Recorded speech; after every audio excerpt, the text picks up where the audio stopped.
حسن یوسف پہ کٹی مصر میں انگشت زنا، سر کٹاتے ہیں تیرے نام پہ مردان عرب۔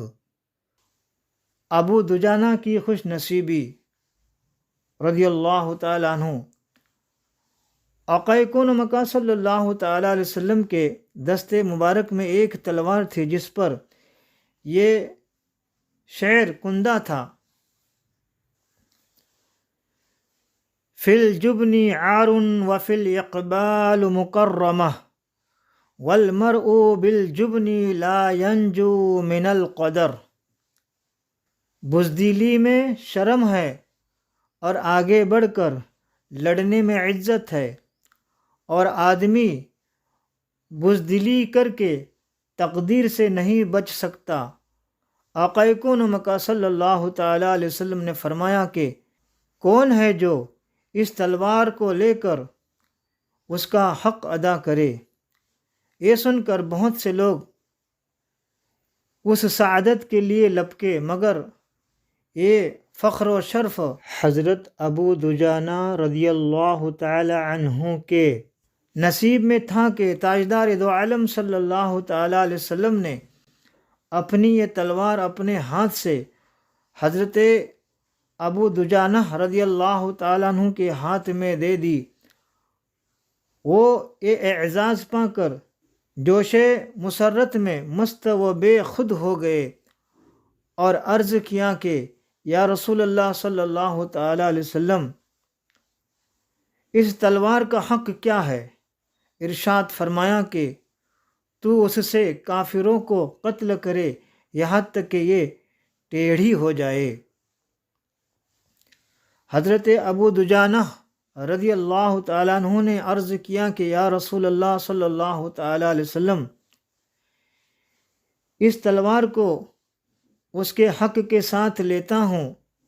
پھر وہ اپنے سر پر ایک سرخ رنگ کا رومال باندھ کر اکڑتے اور اتراتے ہوئے میدان جنگ میں نکل پڑے اور دشمنوں کی صفوں کو چیرتے ہوئے اور تلوار چلاتے ہوئے آگے بڑھتے چلے جا رہے تھے کہ ایک دم ان کے سامنے ابو سفیان کی بیوی ہند آ گئی۔ حضرت ابو دجانہ رضی اللہ تعالیٰ عنہ نے ارادہ کیا کہ اس پر تلوار چلا دے، مگر پھر اس خیال سے تلوار ہٹا لی کہ رسول اللہ صلی اللہ تعالیٰ علیہ وسلم کی مقدس تلوار کے لیے یہ زیب نہیں دیتا کہ وہ کسی عورت کا سر کاٹے۔ زرقانی جلد 2 صفحہ 29 و مدارج النبوہ جلد 2 صفحہ 116۔ حضرت ابو دجانہ رضی اللہ تعالیٰ عنہ کی طرح حضرت حمزہ اور حضرت علی رضی اللہ تعالیٰ عنہما بھی دشمنوں کے صفوں میں گھس گئے اور کفار کا قتل عام شروع کر دیا۔ حضرت حمزہ رضی اللہ تعالیٰ عنہ انتہائی جوش جہاد میں دو دستی تلوار مارتے ہوئے آگے بڑھتے جا رہے تھے۔ اسی حالت میں صبا بن غبشانی سامنے آ گیا۔ آپ نے تڑپ کر فرمایا کہ اے عورتوں کا ختنہ کرنے والی عورت کے بچے، ٹھہر، کہاں جاتا ہے؟ تو اللہ و رسول سے جنگ کرنے کے لیے چلا آیا ہے؟ یہ کہہ کر اس پر تلوار چلا دی اور وہ دو ٹکڑے ہو کر زمین پر ڈھیر ہو گیا۔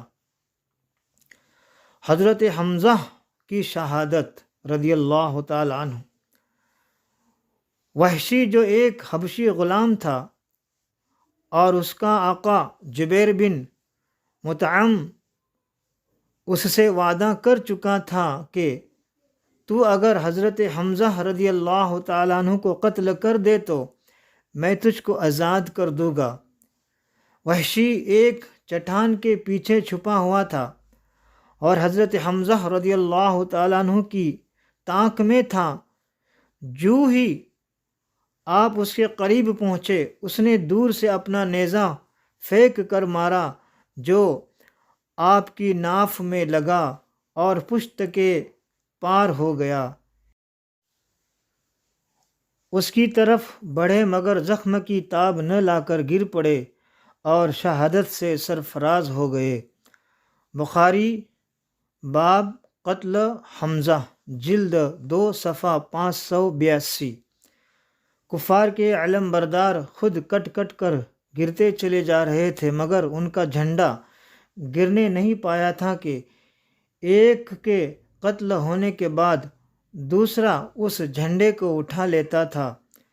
ان کافروں کے جوش و خروش کا یہ عالم تھا کہ جب ایک کافر نے، جس کا نام صواب تھا، مشرکین کا جھنڈا اٹھایا تو ایک مسلمان نے اس کو اس زور سے تلوار ماری کہ اس کے دونوں ہاتھ کٹ کر زمین پر گر پڑے، مگر اس نے اپنی قومی جھنڈے کو زمین پر گرنے نہیں دیا، بلکہ جھنڈے کو اپنے سینے سے دبائے ہوئے زمین پر گر پڑا۔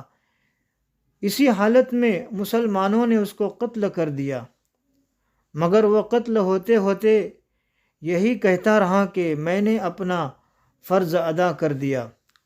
اس کے مرتے ہی ایک بہادر عورت جس کا نام عمرہ یا عمرہ تھا، اس نے جھپٹ کر قومی جھنڈے کو اپنے ہاتھ میں لے کر بلند کر دیا۔ یہ منظر دیکھ کر قریش کو غیرت آئی اور ان کی بکھری ہوئی فوج سمٹ آئی اور ان کے اکھڑے ہوئے قدم پھر جم گئے۔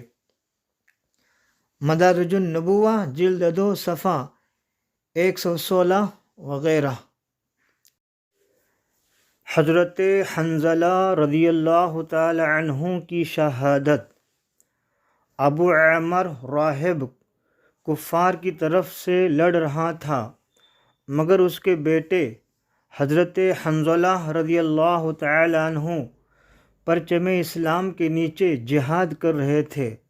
حضرت حنظلہ رضی اللہ تعالی عنہ نے بارگاہ رسالت میں عرض کیا کہ یا رسول اللہ صلی اللہ تعالی علیہ وسلم، مجھے اجازت دیجیے، میں اپنی تلوار سے اپنے باپ ابو عامر راہب کا سر کاٹ کر لاؤں گا، مگر حضور رحمت للعالمین صلی اللہ تعالی علیہ وسلم کی رحمت نے یہ گوارا نہ کیا کہ بیٹے کی تلوار باپ کا سر کاٹے۔ حضرت حنظلہ رضی اللہ تعالی عنہ اس قدر جوش میں بھرے ہوئے تھے کہ سر ہتھیلی پر رکھ کر انتہائی جان بازی کے ساتھ لڑتے ہوئے قلب یعنی لشکر کے بیچ میں قلب لشکر تک پہنچ گئے اور کفار کے سپہ سالار ابو سفیان پر حملہ کر دیا، اور قریب تھا کہ حضرت حنظلہ رضی اللہ تعالی عنہ کی تلوار ابو سفیان کا فیصلہ کر دے کہ اچانک پیچھے سے شداد بن الاسود نے جھپٹ کر وار کو روکا اور حضرت حنظلہ رضی اللہ تعالی عنہ کو شہید کر دیا۔ حضرت حنظلہ رضی اللہ تعالی عنہ کے بارے میں آقائے کون و مکان صلی اللہ تعالی علیہ وسلم نے ارشاد فرمایا کہ فرشتے حنظلہ کو غسل دے رہے ہیں۔ جب ان کی بیوی سے ان کا حال دریافت کیا گیا تو اس نے کہا کہ جنگ احد کی رات میں وہ اپنی بیوی کے ساتھ سوئے تھے، غسل کی حاجت تھی، مگر دعوت جنگ کی آواز ان کے کان میں پڑی تو وہ اسی حالت میں شریک جنگ ہو گئے۔ یہ سن کر نبی کونین صلی اللہ تعالی علیہ وسلم نے ارشاد فرمایا کہ یہی وجہ ہے کہ جو فرشتوں نے اس کو غسل دیا۔ اسی واقعہ کی بنا پر حضرت حنظلہ رضی اللہ تعالی عنہ کو غسل الملائکہ کے لقب سے یاد کیا جاتا ہے۔ مدارج النبوہ جلد 2 صفحہ 123۔ اس جنگ میں مجاہدین انصار و مہاجرین بڑی دلیری اور جان بازی سے لڑتے رہے۔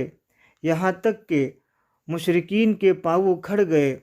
حضرت علی و حضرت ابو دجانہ و حضرت سعد بن ابی وقاص رضی اللہ تعالی عنہم وغیرہ کے مجاہدانہ حملوں نے مشرکین کی کمر توڑ دی۔ کفار کے تمام علم بردار عثمان، ابو سعد، مصافع، طلحہ بن ابی طلحہ وغیرہ ایک ایک کر کے کٹ کٹ کر زمین پر ڈھیر ہو گئے۔ کفار کو شکست ہو گئے اور وہ بھاگنے لگے۔ ان کی عورتیں جو اشعار پڑھ پڑھ کر لشکر کفار کو جوش دلا رہی تھی، وہ بھی بدحواسی کے عالم میں اپنے ازار اٹھائے ہوئے برہنہ ساق بھاگتی ہوئی پہاڑوں پر دوڑتی ہوئی چلی جا رہی تھے اور مسلمان قتل و غارت میں مشغول تھے۔ ناگہاں جنگ کا پاسا پلٹ گیا۔ کفار کی بھگدڑ اور مسلمانوں کے فاتحانہ قتل و غارت کا یہ منظر دیکھ کر وہ 50 تیر انداز مسلمان جو درہ کی حفاظت پر مقرر کیے گئے تھے، وہ بھی آپس میں ایک دوسرے سے کہنے لگے کہ غنیمت لوٹو، غنیمت لوٹو، تمہاری فتح ہو گئی۔ ان لوگوں کے افسر حضرت عبداللہ بن جبیر رضی اللہ تعالیٰ عنہ نے ہر چند روکا اور آقا دو جہاں صلی اللہ تعالیٰ علیہ وسلم کا فرمان یاد دلایا اور فرمان مصطفی کی مخالفت سے ڈرایا، مگر ان تیر انداز مسلمانوں نے ایک نہیں سنی اور اپنی جگہ چھوڑ کر مال غنیمت لوٹنے میں مصروف ہو گئے۔ لشکر کفار کا ایک افسر خالد بن ولید پہاڑ کی بلندی سے یہ منظر دیکھ رہا تھا۔ جب اس نے دیکھا کہ درہ پہرہ داروں سے خالی ہو گیا ہے، فوراً ہی اس نے درہ کے راستہ سے فوج لا کر مسلمانوں کے پیچھے سے حملہ کر دیا۔ حضرت عبداللہ بن جبیر رضی اللہ تعالیٰ عنہ نے چند جان بازوں کے ساتھ انتہائی دلیرانہ مقابلہ کیا، مگر یہ سب کے سب شہید ہو گئے۔ اب کیا تھا، کافروں کی فوج کے لیے راستہ صاف ہو گیا۔ خالد بن ولید نے زبردست حملہ کر دیا۔ یہ دیکھ کر بھاگتی ہوئی کفار قریش کی فوج بھی پلٹ پڑی۔ مسلمان مال غنیمت لوٹنے میں مصروف تھے۔ پیچھے پھر کر دیکھا تو تلواریں برس رہی تھیں اور کفار آگے پیچھے دونوں طرف سے مسلمانوں پر حملہ کر رہے تھے، اور مسلمانوں کا لشکر چکی کے دو پارٹوں میں دانہ کی طرح پیسنے لگا، اور مسلمانوں میں ایسی بدحواسی اور ابتری پھیل گئی کہ اپنے اور بیگانے کی تمیز نہیں رہی۔ خود مسلمانوں کی تلواروں سے قتل ہوئے۔ چنانچہ حضرت حذیفہ رضی اللہ تعالیٰ عنہ کے والد حضرت یمان رضی اللہ تعالیٰ عنہ خود مسلمانوں کی تلوار سے شہید ہوئے۔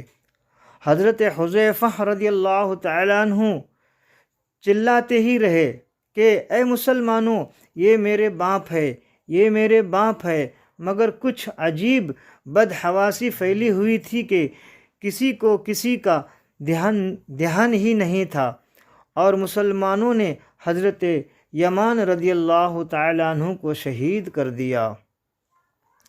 حضرت مصعب بن عمیر بھی شہید ہوئے رضی اللہ تعالیٰ عنہ۔ پھر بڑا غضب یہ ہوا کہ لشکر اسلام کے علم بردار حضرت مصعب بن عمیر رضی اللہ تعالیٰ عنہ پر ابن قمیہ کافر جھپٹا اور ان کے دائیں ہاتھ پر اس زور سے تلوار چلا دی کہ ان کا دایاں ہاتھ کٹ کر گر پڑا۔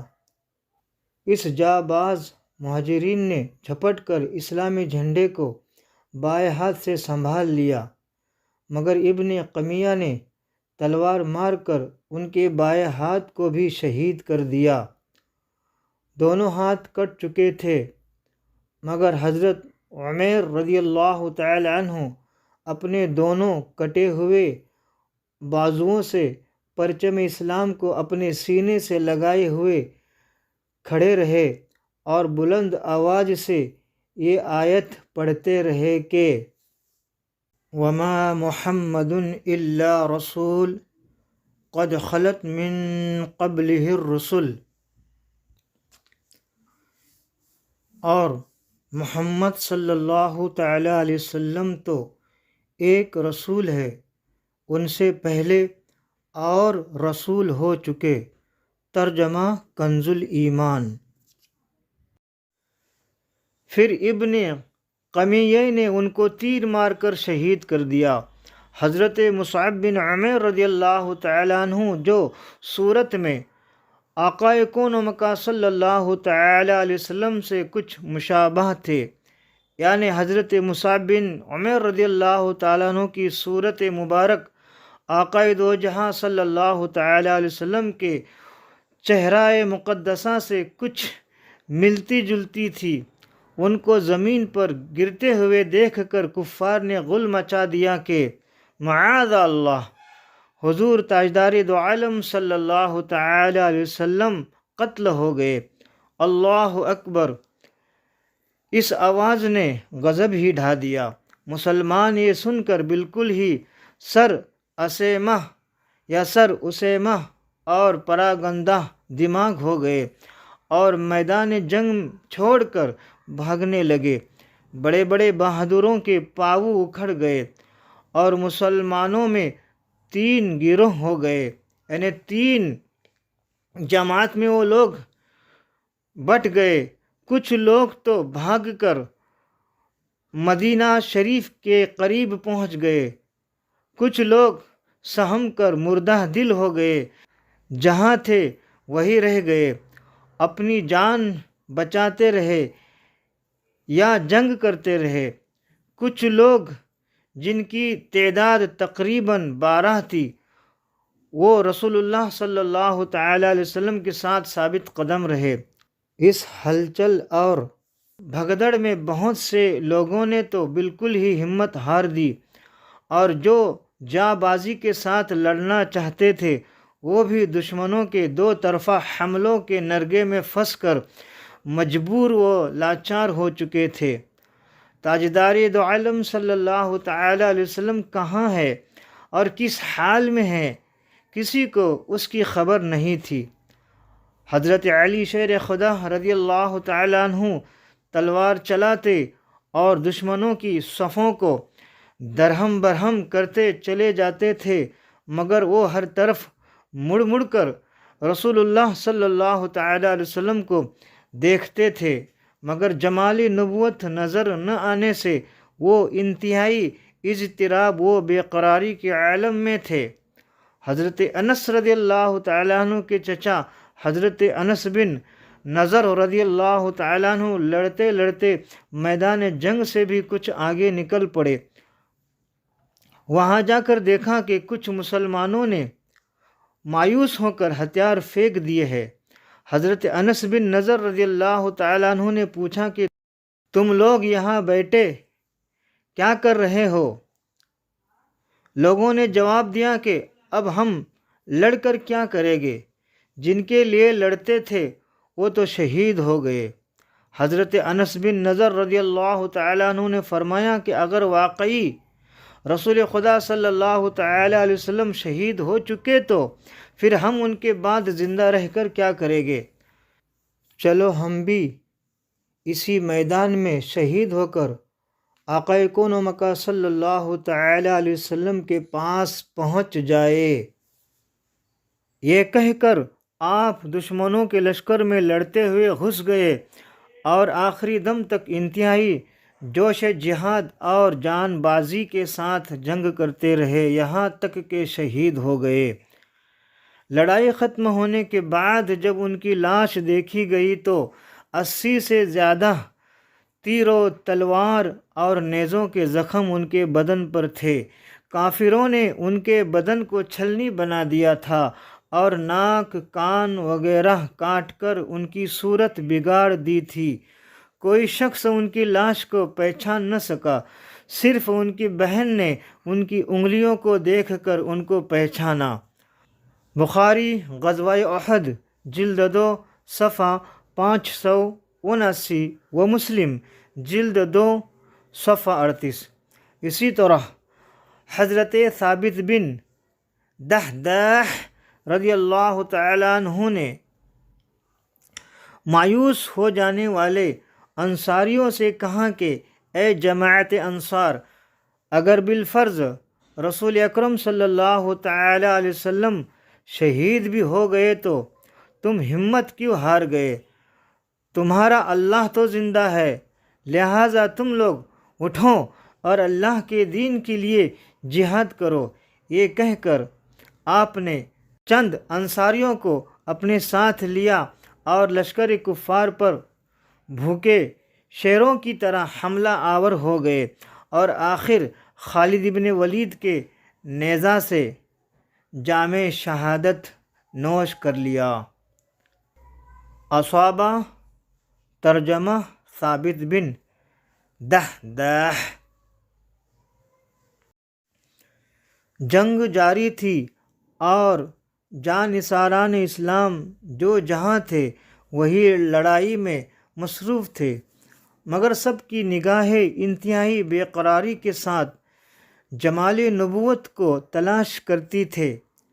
عین مایوسی کے عالم میں سب سے پہلے جس نے تاجدار دو عالم صلی اللہ تعالی علیہ وسلم کا جمال دیکھا وہ حضرت کعب بن مالک رضی اللہ تعالیٰ عنہ کی خوش نصیب آنکھیں ہیں۔ انہوں نے آقا کون و مکہ صلی اللہ تعالیٰ علیہ وسلم کو پہچان کر مسلمانوں کو پکارا کہ اے مسلمانوں ادھر آؤ، رسول خدا صلی اللہ تعالیٰ علیہ وسلم یہ ہے۔ اس آواز کو سن کر تمام جانثاروں میں جان پڑ گئی اور ہر طرف سے دوڑ دوڑ کر مسلمان آنے لگے۔ کفار نے بھی ہر طرف سے حملہ روک کر رحمت دو عالم صلی اللہ تعالی علیہ وسلم پر قاتلانہ حملہ کرنے کے لیے سارا زور لگا دیا۔ لشکر کفار کا دل بادل ہجوم کے ساتھ امنڈ پڑا اور بار بار آقا کون و مکہ صلی اللہ تعالی علیہ وسلم پر الغار کرنے لگا، مگر ذوالفقار کی بجلی سے یہ بادل پھٹ پھٹ کر رہ جاتا تھا۔ زیاد بن سکن کی شجاعت اور شہادت۔ ایک مرتبہ کفار کا ہجوم حملہ آور ہوا تو سرور دو عالم صلی اللہ تعالی علیہ وسلم نے فرمایا کہ کون ہے جو میرے اوپر اپنی جان قربان کرتا ہے؟ یہ سنتے ہی حضرت زیاد بن سکن یا سکن رضی اللہ تعالیٰ عنہ 5 انصاریوں کو ساتھ لے کر آگے بڑھے اور ہر ایک نے لڑتے ہوئے اپنی جانیں فدا کر دی۔ حضرت زیاد بن سکن رضی اللہ تعالیٰ عنہ زخموں سے لاچار ہو کر زمین پر گر پڑے تھے، مگر کچھ جان باقی تھی۔ آقا کون و مکہ صلی اللہ تعالیٰ علیہ وسلم نے حکم دیا کہ ان کی لاش کو میرے پاس اٹھا لاؤ۔ جب لوگوں نے ان کی لاش کو بارگاہ رسالت میں پیش کیا تو حضرت زیاد بن سکن رضی اللہ تعالیٰ عنہ نے کھسک کر محبوب خدا صلی اللہ تعالیٰ علیہ وسلم کے قدموں پر اپنا منہ رکھ دیا اور اسی حالت میں ان کی روح پرواز کر گئی۔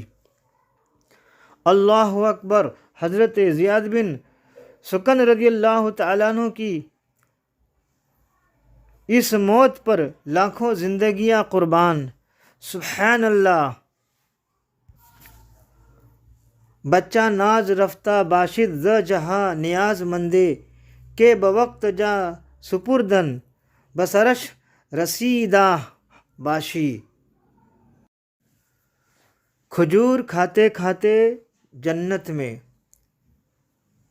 اس گھمسان کی لڑائی اور مار دھاڑ کے ہنگاموں میں ایک بہادر مسلمان کھڑا ہوا، نہایت بے پرواہی کے ساتھ کھجوری کھا رہا تھا۔ ایک دم آگے بڑھا اور عرض کیا کہ یا رسول اللہ صلی اللہ تعالی علیہ وسلم، اگر میں اس وقت شہید ہو جاؤں تو میرا ٹھکانہ کہاں ہوگا؟ آقا کون مکہ صلی اللہ تعالی علیہ وسلم نے ارشاد فرمایا کہ تو جنت میں جائے گا۔ وہ بہادر اس فرمانے بشارت کو سن کر مست و بے خود ہو گیا، ایک دم کفار کے ہجوم میں کود پڑا اور ایسی شجاعت کے ساتھ لڑنے لگا کہ کافروں کے دل ہل گئے۔ اسی طرح جنگ کرتے کرتے شہید ہو گیا۔ بخاری غزوہ احد جلد 2 صفحہ 579۔ لنگڑاتے ہوئے بہشت میں یعنی جنت میں۔ حضرت عمرو بن جموح یا جموح انصاری رضی اللہ تعالیٰ عنہ لنگڑے تھے۔ یہ گھر سے نکلتے وقت یہ دعا مانگ کر چلے تھے کہ یا اللہ جل جلالہ، مجھ کو میدان جنگ سے اہل و عیال میں آنا نصیب مت کر۔ ان کے 4 فرزند بھی جہاد میں مصروف تھے۔ لوگوں نے ان کو لنگڑا ہونے کی بنا پر جنگ کرنے سے روک دیا تھا، تو یہ آقا کون مکہ صلی اللہ تعالی علیہ وسلم کی بارگاہ میں گڑ گڑا کر عرض کرنے لگے کہ یا رسول اللہ صلی اللہ تعالی علیہ وسلم، مجھ کو جنگ میں لڑنے کی اجازت عطا فرمائیے۔ میری تمنا ہے کہ میں بھی لنگڑاتا ہوا باغ بہشت میں خرامہ خرامہ چلا جاؤں۔ ان کی بے قراری اور گریہ وزاری سے رحمت دو عالم صلی اللہ تعالی علیہ وسلم کا قلب مبارک متاثر ہو گیا، اور آقا کون و مکہ صلی اللہ تعالی علیہ وسلم نے ان کو جنگ کی اجازت دے دی۔ یہ خوشی سے اچھل پڑے اور اپنے ایک فرزند کو ساتھ لے کر کافروں کے ہجوم میں گھس گئے۔ حضرت ابو طلحہ رضی اللہ تعالیٰ عنہ کا بیان ہے کہ میں نے حضرت عمرو بن جموح یا جموح رضی اللہ تعالیٰ عنہ کو دیکھا کہ وہ میدان جنگ میں یہ کہتے ہوئے چل رہے تھے کہ خدا کی قسم میں جنت کا مشتاق ہوں، یعنی میں جنت کا طالب ہوں۔ ان کے ساتھ ساتھ ان کو سہارا دیتے ہوئے ان کا لڑکا بھی انتہائی شجاعت کے ساتھ لڑ رہا تھا، یہاں تک کہ یہ دونوں شہادت سے سرفراز ہو کر باغ بہشت میں پہنچ گئے۔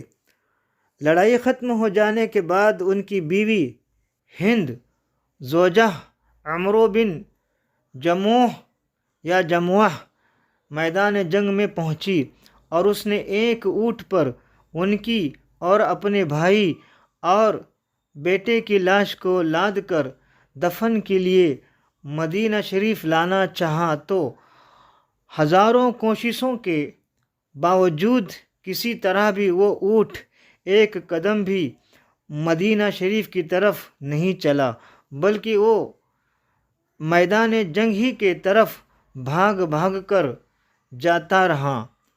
ہند نے جب آقا کون و مکہ صلی اللہ تعالی علیہ وسلم سے یہ ماجرا عرض کیا تو نبی کونین صلی اللہ تعالی علیہ وسلم نے فرمایا کہ یہ بتا، کیا عمرو بن جموح یا جموح رضی اللہ تعالیٰ عنہ نے گھر سے نکلتے وقت کچھ کہا تھا؟ ہند نے کہا کہ جی ہاں، وہ یہ دعا کر کے گھر سے نکلے تھے کہ یا اللہ جل جلالہ، مجھ کو میدان جنگ سے اہل و عیال میں آنا نصیب مت کر۔